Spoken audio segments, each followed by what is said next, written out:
Bonjour à toutes et bonjour à tous et bienvenue dans cette nouvelle série de vidéos qui j'ai appelée Comprendre comment marche Internet.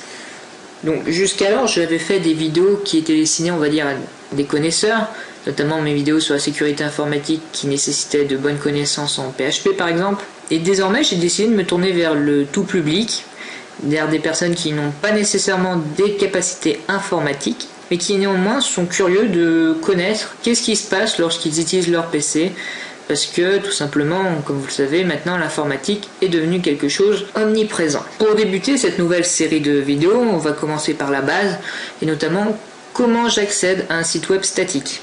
Donc déjà, qu'est-ce qu'un site web statique? C'est un site web qui n'est pas dynamique. Donc là, ça ne vous avance pas plus. Quand je dis site web dynamique, c'est par exemple un site web qui nécessite du traitement de données, que ce soit par exemple des données passées par les utilisateurs grâce à des formulaires, ou encore des traitements faits par des fichiers ou des bases de données, et tout autre traitement qui nécessite du calcul, etc. Tout ça n'est pas un site statique. Un site statique est en réalité un site qui ne contient en réalité que du texte, des images, un design, mais qui n'a pas réellement d'interaction avec l'utilisateur, si ce n'est des liens pour changer de page, bien entendu. Donc déjà commençons par la base. Qu'est-ce qu'un site web? Donc tout d'abord un site, c'est un ensemble de pages liées entre elles grâce à des liens et qui sont encodées grâce à des langages web tels que le HTML, le CSS, le JavaScript, le PHP, Java J2E, etc. Ainsi, ces pages liées entre elles vont former une entité que l'on appelle un site. Pour qu'un site soit un site web, il faut que notre site soit connecté constamment à la toile. C'est-à-dire que nos pages soient sur une machine qui soit constamment liée à Internet, accessible par tous, n'importe quand, n'importe où. Vous pouvez bien entendu faire un site web sur votre PC. Il faudra installer pour cela des programmes très spécifiques, faire en sorte que votre PC soit accessible de l'extérieur par n'importe qui, et surtout n'importe quand, ce qui nécessite d'être constamment connecté à Internet et constamment allumé. Donc vous voyez bien que pour un ordinateur personnel, c'est assez contraignant. C'est pour cela que nous avons inventé des machines que nous avons appelées serveurs. Ces serveurs, ça va stocker vos pages web dessus, et ils présentent l'avantage d'être constamment allumés, 24 heures sur 24, 7 jours sur 7, de disposer toujours d'une connexion Internet, et bien souvent du très haut débit, et surtout, ils disposent d'une adresse IP fixe. Parce que contrairement à des machines comme votre téléphone ou encore votre PC, à chaque fois que vous vous connectez à un réseau, que ce soit votre box, que ce soit un réseau public, que ce soit le Wi-Fi de votre voisin, j'en sais pas, chaque fois vous serez attribué une adresse IP qui sera une adresse logique, c'est-à-dire qui changera selon la journée ou selon que vous vous connectez pour la première fois au réseau. Alors que le serveur lui dispose d'une adresse IP fixe, c'est-à-dire que cette adresse IP ne changera pas justement la machine et servira donc à l'identifier de manière certaine. Nous avons l'IP, nous savons à quel serveur correspond cette IP et on pourra définir quel serveur sans aucune ambiguïté. Bien entendu, sur votre PC, vous pouvez mettre une adresse IP fixe. Et comme je l'ai dit, mieux vaut utiliser un serveur. Donc maintenant, lorsque vous allez sur Internet, vous, utilisateur, qu'est-ce que vous utilisez? Vous utilisez ce qu'on appelle un navigateur Internet. Ce sont des logiciels qui vont permettre de comprendre les fichiers web qui sont encodés dans des langages web. Je m'explique, comme je l'ai dit, ces fichiers sont encodés dans des langages qui ne sont pas vraiment compréhensible pour vous. Et le navigateur va lui traduire ces langages et vous retourner un résultat graphique et ainsi ce sera votre site. Donc il y a bien entendu le traditionnel Internet Explorer de Microsoft. Longtemps en retard, il tente de remonter actuellement dans les standards, etc. Donc c'est très bien. Il y a également le navigateur Mozilla Firefox, longtemps le leader dans les navigateurs alternatifs. Il est un peu sur le déclin ces dernières années et il essaye de combler son retard. Donc il y a également Google Chrome qui devient de plus en plus populaire et devient un des principaux concurrents à Mozilla Firefox. Il y a également Opera, en entendant beaucoup moins parler, mais néanmoins c'est un navigateur plus que convenable.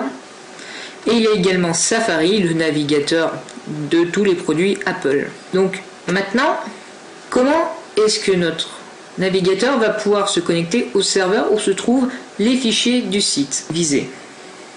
Comme je l'ai dit, le serveur est identifié par son adresse IP qui ne varie point. On va donc utiliser un protocole qui s'appelle le protocole HTTP pour Hypertext transfert protocole qui va nous permettre de dire au serveur web retourne-nous les sources du site web. Donc nous sommes utilisateurs.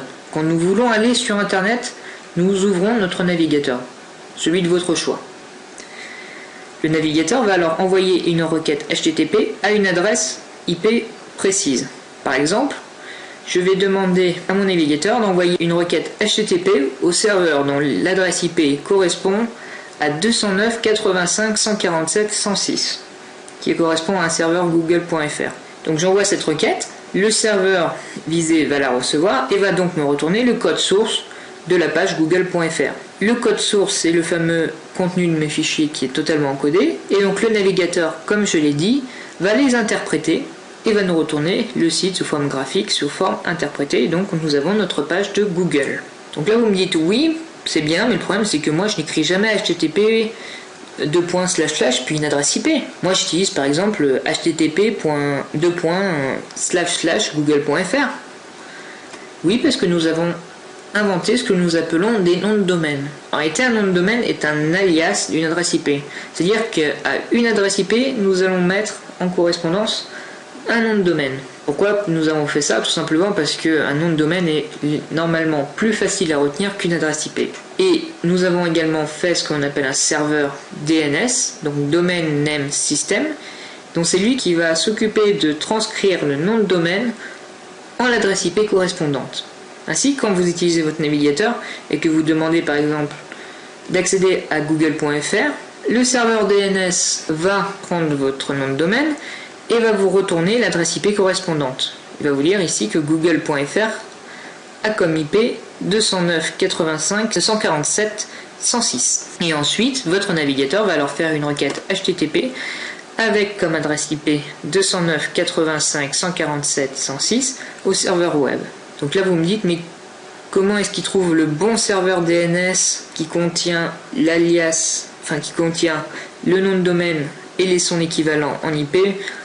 Je ne vais pas complexifier tout de suite le cours. Dites-vous que c'est votre fournisseur d'accès, Orange, SFR, Free, Bouygues, qui va se charger de cela. Donc, en résumé, lorsque vous allez sur Internet, ce que vous faites, c'est que vous utilisez votre navigateur, qui va servir en réalité de client HTTP. Donc vous allez utiliser des requêtes HTTP, donc par exemple pour demander google.fr, qui vont ensuite être envoyées à un serveur DNS, qui va vous retourner l'adresse IP correspondante. Le navigateur qui dispose maintenant de l'adresse IP va envoyer une requête HTTP au serveur disposant de cette IP. Le serveur web qui reçoit votre requête va alors vous retourner le code source de la page demandée. Le navigateur va quant à lui l'interpréter et va vous retourner le site sous forme graphique et compréhensible par vous, et c'est ainsi que vous accédez à google.fr. Donc ce schéma a été extrêmement simplifié, comme je l'ai dit, il n'y a pas le traitement comment est-ce qu'on trouve le serveur DNS ou comment est-ce qu'on trouve le serveur web. Ça, là comme je l'ai dit, c'est le premier cours, le but c'est d'être assez simple, que vous compreniez de manière globale qu'est-ce qui se passe lorsque l'on accède à un site statique. Là encore, je l'ai simplifié en prenant un site statique. Nous verrons dans une prochaine vidéo quels sont les ajouts lorsqu'il s'agit d'un site dynamique. Mais pour une première vidéo, je n'ai pas voulu faire compliqué, j'ai voulu faire accessible. Donc j'espère que cette nouvelle série de vidéos va vous plaire, qu'elle vous sera instructive. J'espère qu'elle répondra à certaines de vos questions que vous vous posez. Vous voyez déjà que lorsqu'on souhaite accéder à une page internet, vous voyez déjà qu'il se passe quand même beaucoup d'actions que l'on ne voit pas nécessairement. Et pourtant, tout cela se fait très vite. Et donc je trouve cela, très intéressant de savoir comment cela se passe derrière. Et donc j'espère que vous partagez cette envie et que ainsi vous allez voir les futures vidéos que je posterai sur ce thème. Merci et au revoir.